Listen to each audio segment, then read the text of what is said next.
요한복음 8장 52절에서 59절입니다. 예수님 말씀을 듣던 유대인들이 예수님 보고 귀신이 들렸다고 합니다. 유대인에게서 귀신이 들렸다는 것은 마귀에게 속했다는 겁니다. 하나님의 원수편에 섰다는 거예요. 이런 사람은 돌로 쳐서 죽이게 되어 있습니다. 왜 이런 말을 하느냐 하면 52절에 아브라함과 선지자들이 다 죽었는데 어떻게 너의 말을 지키면 죽지 않는다 하느냐 하는 거예요. 예수님을 믿는다고 안 죽습니까? 죽죠. 그러니 때가 되면 장례가 있잖아요. 예수님이 앞에서 하신 그 51절 보면 예수님의 말씀을 지키면 안 죽는다고 말씀하시는 거예요. 주로 사이비 이단들이 영생불사를 말하죠. 그러다가 교주가 늙어 죽을 때 되면 영생불사의 교리를 고쳐요. 그런 것처럼 예수님을 사이비 교주로 보는 겁니다. 예수님 그 말씀을 듣다 보면 우리는 이제 성경을 가지고 예수님을 믿으니까 이 요한복음 8장의 말씀 큰 부담 없이 받아들이죠. 근데 2000년 전에 유대인들은 예수님 말씀이 너무 힘들어요. 예수님이 나사렛 예수가 나이 이제 30의 청년이 그런 사람이 자기가 아브라함보다 크다, 선지자들보다 크다라고 하는 겁니다. 도저히 이해가 안 되잖아요.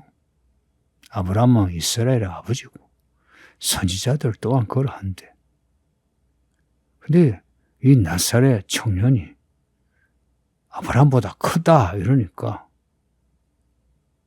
참 이런 그 사이비가 있나 싶은 거예요. 근데 예수님이 하신 일들, 병자 고치고 귀신을 쫓아내는 거 보면 하나님의 능력이 아니면 할 수 없는 일을 하시는 거예요. 그러다가 예수님 하시는 말씀을 들으면 또 이게 패닉입니다. 뭐지? 하는 거예요. 그래서 예수님이 과연 너를 누구라 하느냐라고 물어요. 저는 이 질문이 유대인들이 진심으로 하는 말 같아요. 53절에 이 질문.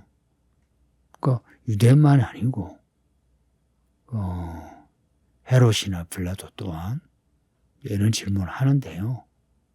근데 너는 너를 누구라 하느냐라고 물을 때 예수님은 이 질문에 대해서는 예수님이 되게 진지하세요. 어떤 질문에 대해서는 신칼하게 애들로 피하거나 아니면은 그 질문에 반론을 제기해서 논쟁에서 이기셨어요. 근데 과연 너는 누구라 하느냐라고 하는 이런 질문에 대해서는 대부분 직설법으로 말씀하십니다.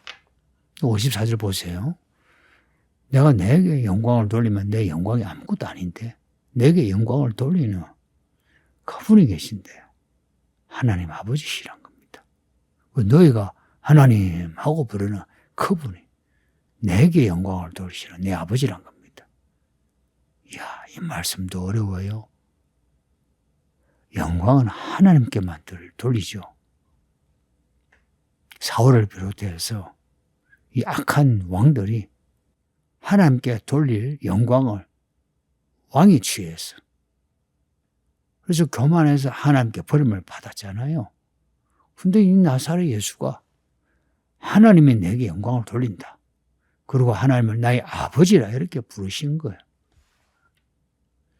아마 저 같아도 그 당시에 유대인이라면 예수님 말씀에 당황하고 반감을 가질 수밖에 없는 겁니다. 55절에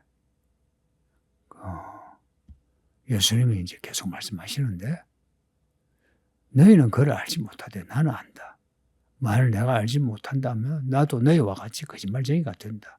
나는 그를 알고 또 그의 말씀을 지킨다 합니다. 내게 영광을 돌리는 그 아버지, 그 아버지를 예수님이 안다는 거예요. 너희는 그를 알지 못하나. 유대인들은 하나님을 잘 믿는다 자부하거든요. 근데 아이러니하게 잘 믿는 게 아니고 하나님을 모른다는 겁니다. 하나님을 아는 지식이 이스라엘이 망했다는 그 선지자의 일갈처럼 예수님이 지금 하시는 말씀이 너희는 하나님을 몰라 하는 겁니다. 나는 하나님을 알아 하는 겁니다. 나는 아는데 만일 내가 모른다면 내가 거짓말하는 거라고. 예수님은 하나님을 안다고 말해야만 정직한 거예요. 하나님을 아는 예수님. 그 예수님이 하나님의 말씀을 지킨답니다. 말씀이지 예수님이 아버지 하나님의 말씀을 지킨다는 겁니다.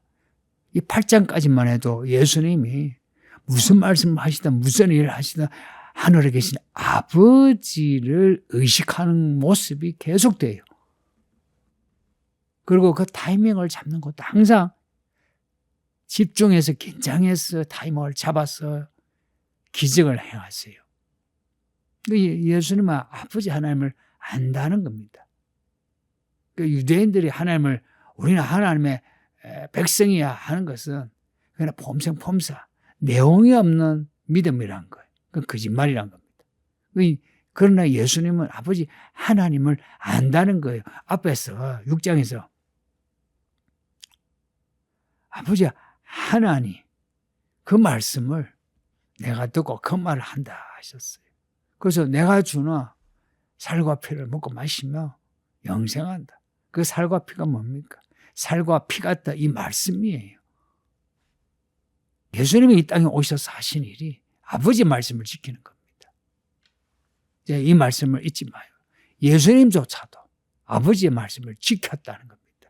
똑같이 우리가 정말 예수님을 믿는다면 하나님을 아버지라 믿는다면 이 말씀을 지키는 겁니다.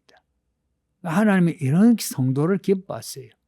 하나님의 뜻대로 사는 사람을 기뻐하지 말로는 주여 주여 하면서 말씀을 지키지 않은 사람은 하나님은 나는 너를 모른다 그러십니다. 그런 소리 들으면 안 되죠. 그죠? 그러면 절망입니다. 영원한 절망입니다. 누가 진짜 성도인가? 누가 진짜 그리스도인인가? 누가 진짜 하나님의 종인가? 말씀을 지키는 사람입니다. 요한계시록에도 반복되죠. 이 두루마리의 예언의 말씀을 읽고 듣고 지키는 자에게 복이 있다. 56절에 예수님 계속 말씀해요. 너희 조상 아브라함은 나이 때 볼 것을 즐거워하다가 보고 기뻐했답니다. 이 말씀도 어렵죠. 지금 사람들이 시비를 걸면서 아브라함을 언급했잖아요. 예수님이 그 아브라함을 받아가지고 그 이름을 받아가지고 하시는 말씀이 너희 조상 아브라함이 나이 때 볼 것을 즐거워했다. 나이 때 볼 것을 학수고대 기다렸다는 겁니다. 그리고는 보고는 기뻐했다는 겁니다. 나이 때를 즐거워하면 기다리고 나이 때를 보고서 기뻐하다. 아브라함조차도 예수님을 기다렸다는 겁니다. 그리고 예수님의 때가 온 것을 보고 기뻐했다. 아브라함이 어디 있는데요? 하늘에 있잖아요. 우리 예수님은 하늘을 아는 겁니다. 요한의 하늘의 장면 본 거 있죠? 예수님이 그 모든 걸 보신 겁니다. 마치 예수님이 아브라함을 알고 아브라함을 직접 만난 것처럼 말씀하잖아요. 아브라함 뿐이겠습니까? 성경에 나오는 모든 믿음의 사람들을 다 알고 다 만나신 거죠. 왜냐? 예수님이 천국의 주인이잖아요. 히브리서 11장을 보면 성경에 나오는 믿음의 사람들이 대거 나오는데 이들이 다 예수님의 딸을 즐거워하다가 보고는 기뻐한 사람입니다. 히브리서 말씀이죠. 하늘의 성도들이 이 땅의 성도들을 박수치면서 잘 싸워라, 잘 싸워라, 잘 싸워라 응원하고 있다는 겁니다. 이런 말씀을 이제 들은 사람들의 반응이 57절에 나와요. 이 반응이 싸늘합니다. 너가 아직 50살도 안 됐는데 아브라함을 보았다는 거냐.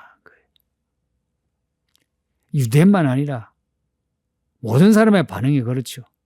이 사람이 나이가 몇 살인데 어떻게 수천 년 전에 아브라함을 봤단 말인가. 이해가 안 되는 거죠. 이런 반응은 다 똑같아요. 사마리 여자도 니고데모도 본문의 유대인도 다 1차원적으로 반응해요. 말하자면 아브라함을 안다고? 그럼 아브라함은 너가 어떻게 아는데? 아브라함 전에 있었다고. 58절에 보면 아브라함이 나기 전부터 내가 있다고 말씀하잖아요. 그러니까 유대인은 그러면 내가 아브라함보다 나이가 많으냐 이런 겁니다. 50살도 안 됐는데 네가 아브라함을 어떻게 아느냐는 거예요. 근데 예수님은 아브라함을 아시는 거예요. 아시는 게 아니라 아브라함을 구원하신 그분이 예수님이십니다. 그러니까 유대인의 몰리에는 예수님이 누구신지 몰라서 그렇습니다. 58절에 진실로 진실로 너에게 이르노니 아브라함이 나기 전부터 내가 있었다. 이거 너가 누구냐에 그 질문에 대한 대답이기도 합니다. 아브라함 이전에 있었다는 거예요. 그러니까 아담 이전에도 계셨다는 겁니다. 왜냐? 예수님이 천지를 창조하시고 우리를 만드시는데 우리의 이 사람을 만드시는데 이렇게 말씀하셨어요. 우리가 우리의 모양과 형상을 따라 사람 만들자 하실 때 그 우리가 아버지 하나님, 아들 하나님, 성령 하나님, 삼위의 하나님이 천지를 창조하신 거예요. 예수님이 지금 크나큰 비밀을 지금 선포하신 겁니다. 그런데 유대인의 반응이 59절에 있는데 그들이 돌을 들어 치려 하는데 예수님이 숨어서 성전에서 나가셨답니다. 사람들이 이런 말씀하시 예수님을 죽이려고 합니다. 이거요. 예수님이 비유로 말씀하신 거 있죠. 포도를 맡겼는데 이 종들이 말하자면 포도를 맡은 이 농부들이 주인이 보낸 아들을까지 죽여가지고 그 포도를 차지하려고 하는 강도짓을 비유로 말씀하셨거든요. 똑같은 겁니다. 근데 예수님을 죽이려고 하니까 예수님은 어떻게 하셨냐? 피해서 성전에서 나가셨다는 겁니다. 피해서. 성도님들 무조건 마주친다 해서 용감한 게 아니고요. 피해야 될 땐 피해야 합니다. 타이밍이 오기 전에는 피할 수 있고 도망갈 수 있습니다. 우리가 왜 도망하노? 뭐 죽으면 되지 왜 사노? 이런 말 하면 안 됩니다. 우리 예수님처럼 아버지 하나님의 타이밍 그 뜻대로 해야 합니다. 그리고 예수님이 이들을 피해서 성전에서 나가셨다는 이 구절. 이 구절은 에스겔에서 하나님이 그 성전의 우상 숭배를 보시고 하나님이 성전을 떠나는 장면과 겹쳐져요. 성전의 사람들이 예수님을 거절하잖아요. 예수님이 성전을 떠나신 겁니다. 예수님이 떠난 성전이 아니죠. 그냥 건물이죠. 이 서울기는 교회는 어떤가요? 정말 그리스도가 머리이신 교회인가? 아니면 그리스도가 떠난 교회인가? 말로 우리가 예수님을 등지고 다른 것을 섬기며 예수님은 우리를 떠납니다. 예수님 말씀 완전히 이해가 안 되어도 그대로 받아들이세요. 영생의 말씀이 여기에 있는데 우리가 어디로 갑니까? 이래야지. 이해가 안 된다. 이거는요. 내가 듣고 싶은 것만 듣겠다는 겁니다. 내 수준에 내가 이해할 수 있는 거. 내가 그것만 받겠다는 겁니다. 완전히 선악과를 먹는 거나 똑같아요. 내가 다 판단하겠다는 겁니다. 그러면 안 됩니다. 부디 우리 예수님 말씀 읽고 듣는 거 부담 없이 거리낌 없이 받아들여서 우리 예수님이 창조주시고 구세주시고 심판주이신 것을 믿으시기를 예수 이름으로 축복합니다. 아버지 하나님 감사합니다. 주의 말씀을 읽고 들었으니 우리 모든 성도들이 다 이 말씀을 그대로 믿어서 우리 예수님이 아브라함 전에 아담 전에 계신 창조주 하나님이신 걸 믿게 해주시고 우리 예수님이 우리의 구원자 되셔 우리의 인생을 구원하시는 것. 그래서 주의 말씀을 읽고 듣고 지킬 때에 구원받는다는 것을 알게 하사 오늘도 믿음으로 살게 하소서. 예수님의 이름으로 기도합니다. 아멘.